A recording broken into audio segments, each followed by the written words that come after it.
In this video, I'm going to be making Nikki's Perfect Pastitsio. This recipe is from Taste of Home magazine. This was spring 2025, so it's not an old recipe like you're used to from me.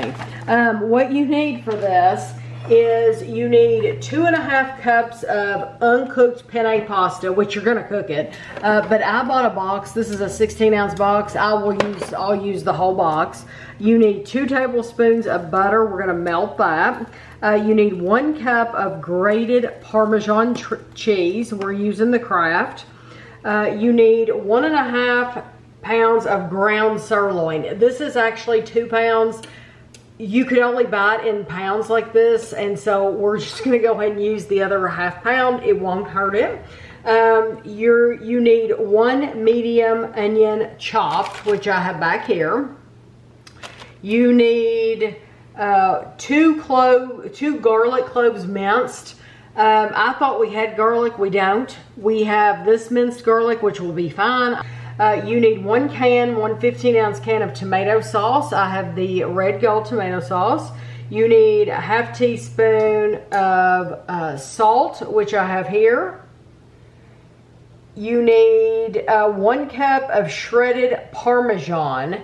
And it needs to be divided. So I have 1/2 cup here and I have 1/2 cup here, shredded Parmesan. And then we're gonna be making a bechamel sauce. And for that, you're gonna need 1/2 cup of butter cubed.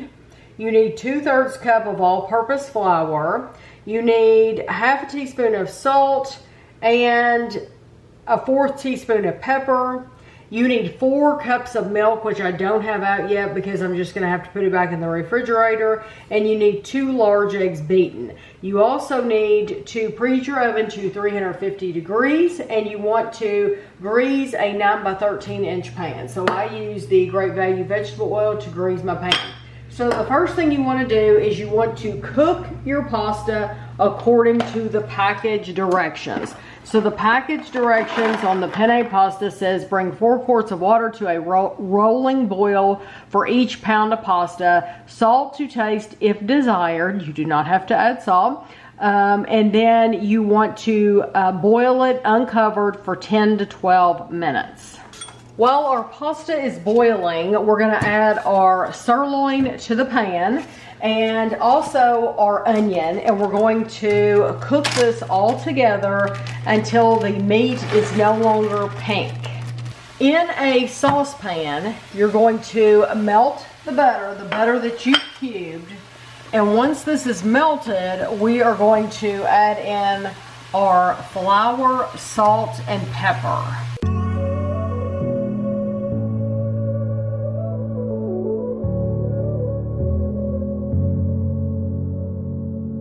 Now we're going to slowly add in our milk. And we're going to need 4 cups of milk total.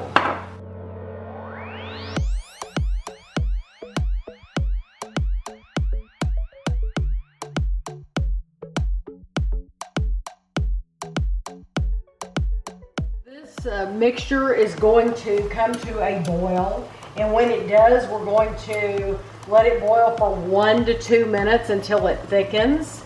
And in the meantime, I'm gonna take a fork over here for my eggs, and I'm just gonna break up that yolk, and I'm just gonna whisk them together like this and just get them ready. We drain the water from our pasta. You want to add your melted butter and your grated Parmesan. And we're gonna stir this together, and then we're going to dump this whole thing into our prepared pan.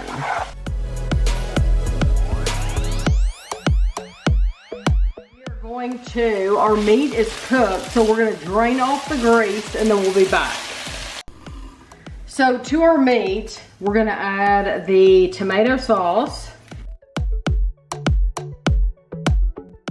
salt, and it says on this this thing, it says 1 teaspoon of paste equals 1 clove of garlic. Well, we need 2 cloves of garlic, so we're going to use 2 teaspoons of paste, and I'm just putting it in like that.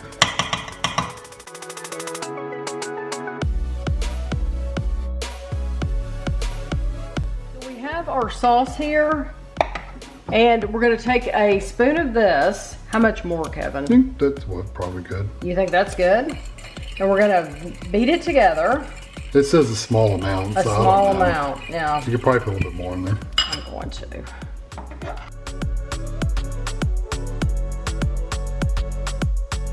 And we're gonna take this and we're gonna add it here and we're gonna whisk.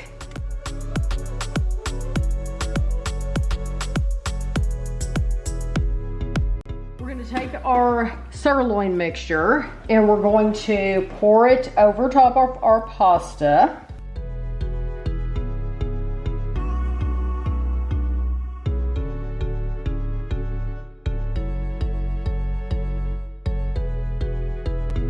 We want to take one of our halves of our shredded Parmesan and put it over the top.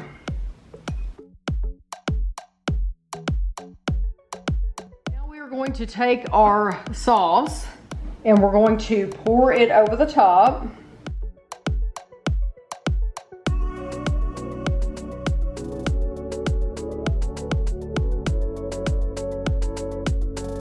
Now we're going to use the remaining Parmesan, put it over the top.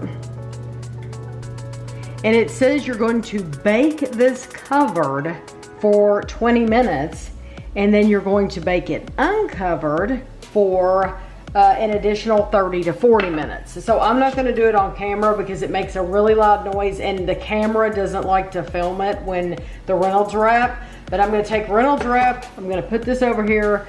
We're gonna bake it for 20 minutes. I'm gonna uncover it and then we're gonna bake it for probably another 35 minutes uncovered and then we'll be back. I don't know, that's wild. This part right here was not brown when we first took it out and it's literally, we're watching it get browner and browner as it's sitting here.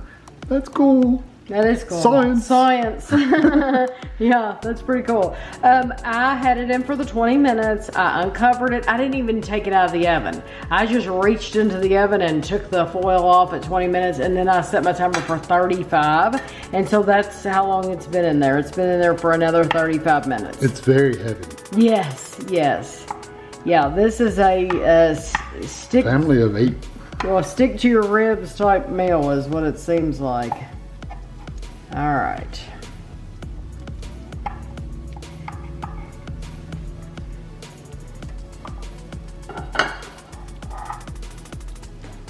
Oh, that came out better than I thought. Yeah, it made a little bit of a mess, but I mean, I fully expected that with the first piece, so that's okay. My mother used to work so hard in the kitchen to make this classic Greek dish, and the results were always worth her effort. My recipe for pastitsio is easier, a bit lighter, and every bit as good as Mom's. This is from Nikki in Indiana. I will tell you right now, there was an ingredient that she had in hers that I left out. So if you want to add it, you can. But it is a half a teaspoon of cinnamon. What do you add it to? The ground beef? You add it to the ground beef. I didn't want it, didn't want the cinnamon. So, you know, some things I want cinnamon with. Some of you might say, oh, it probably would have been great. Well, if you make it, you can add it to yours. I didn't want it in mine. Yeah, so we don't live in Cincinnati. We don't like Cincinnati chili. And I didn't want Cincinnati for dinner. I just didn't. It's not our thing, so it might be. Cincinnati chili adds cinnamon. They add cinnamon, yeah. We do not like it, so you gotta know what you like. When we were cooking that top part, the white sauce, it literally looked like gravy, like biscuits and gravy. That I told Tammy, I said, if you had a little sausage, you could throw a little sausage in there and make some good biscuits. Yes, and gravy. yes.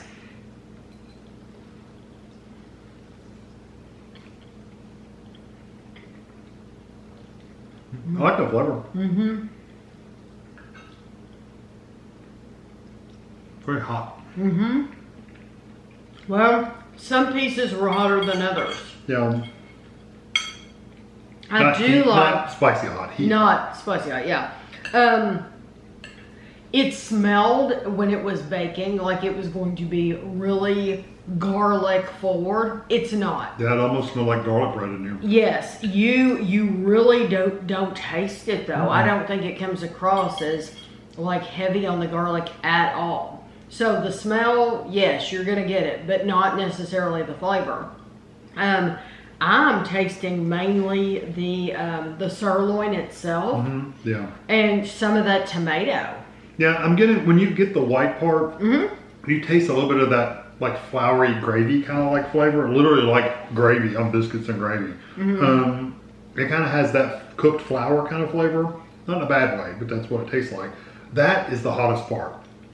When you eat a part of that, it's like molten lava in your mouth if you get the wrong bite. It's very, very hot. Yes, it is. This is nice though. The only thing It's that different from anything I've ever had before. you think?